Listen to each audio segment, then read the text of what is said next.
you've just joined us, you're with the NCN 6 o'clock news.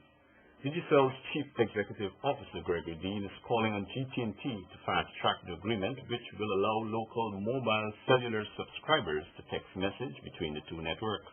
Dean believes such an agreement will provide a full service to the 500,000 cellular subscribers who should be able to communicate with each other regardless of choice of networks. I spoke with Mr. Gregory Dean on the subject. The CEO says Digicel has sent a draft proposal to GT&T which allows mobile cellular subscribers to be able to do text messaging between the two networks. He added it was sent back by GT&T with some minor adjustments which Digicel reviewed and sent back with the hope of launching the service for Christmas. I think it's an essential service for customers, and we're quite keen to provide it. It's been fully tested between the two networks. We know it works. It's just basically paperwork to get it resolved. So we're ready to launch this thing as soon as possible. We'd be happy. We're prepared to launch it before Christmas. NCN spoke with a senior GT&T official who says his company remains optimistic that this will be done. And the Digicel CEO added the service is fully tested between the two networks and further discussions suggested a final date. But Digicel claims it is yet to hear from GT&T.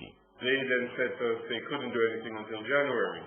And we said, fine, we don't mind interconnecting in terms of a technical point of view in January, but what we would like to happen is let's agree the paperwork in December. So when we get to January, there's no issue with paperwork, it's just the two technical teams just launching the service. Dean says the issue of text messaging should bring no misgivings, since both networks stand to benefit. It's providing an additional service to your customers. I mean, they must have customers on their network who communicate with our customers. We see travel between the two networks all the time. They speak, they use voice between each other. Why not text? The final report of the Inquiry Commission established to investigate the operations of City Hall has been delayed by 1 month. Chairman Keith Burrows says the delay is due to the untimely submission of critical information by some members of the council. He says the initial 3-month deadline was self-imposed, adding that he prefers to extend the date rather than compromise the validity of the outcome. A final public hearing has also been scheduled for the first quarter of the new year. Commander-in-Chief of the Armed Forces, President Barry Callew, urged members of the Guyana Defense Force to push towards strengthening their academics in the advancing world. The President issued this call during the Army's annual luncheon today at Camp Ayangana and has committed to work with the Army's administration in ensuring soldiers' development. Edward Lane reports. The President and Commander-in-Chief of the Armed Forces says he will be engaging the Chief of Staff of the Guyana Defense Force in facilitating local and overseas training opportunities for soldiers, which he is willing to fund. He knows that it is important for the soldiers since upon leaving the Army, they will be able to gain a meaningful employment.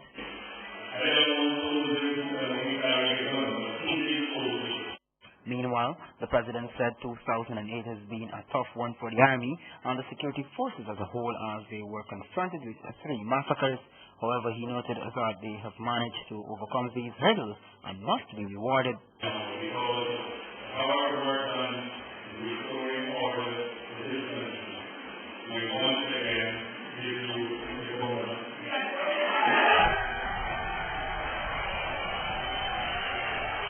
Meanwhile, Chief of Staff of the Guyana Defense Force, Commodore Gary Best, said they are cognizant of the many challenges, but the troops, through their hard work and dedication, have been excellent. And I think if you reflect, you find that we had a especially good year.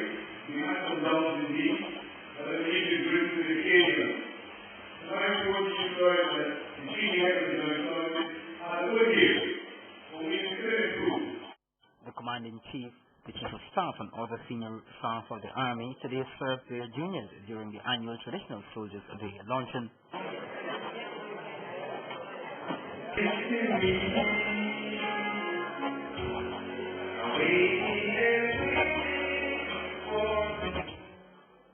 Edward Lane, the 6 o'clock news. The Health Ministry has donated 2 ambulances, one each to the Madhya Hospital in Region 8 and Sadi Hospital in Region 2, to further boost healthcare delivery. Minister within the Health Ministry, Dr. Barry Ramcharan, says the initiative is part of government's commitment to deliver the ambulances within 2 weeks, following questions raised in Parliament by the opposition. Dr. Ramcharan indicated that one of the ambulances was donated by Food for the Poor Guyana Incorporated, while the other was from the batch of the 6 the ministry had purchased to distribute to the diagnostic centers. Local Government Minister Kelvin Lal, who received vehicles on the region's behalf, expressed thanks.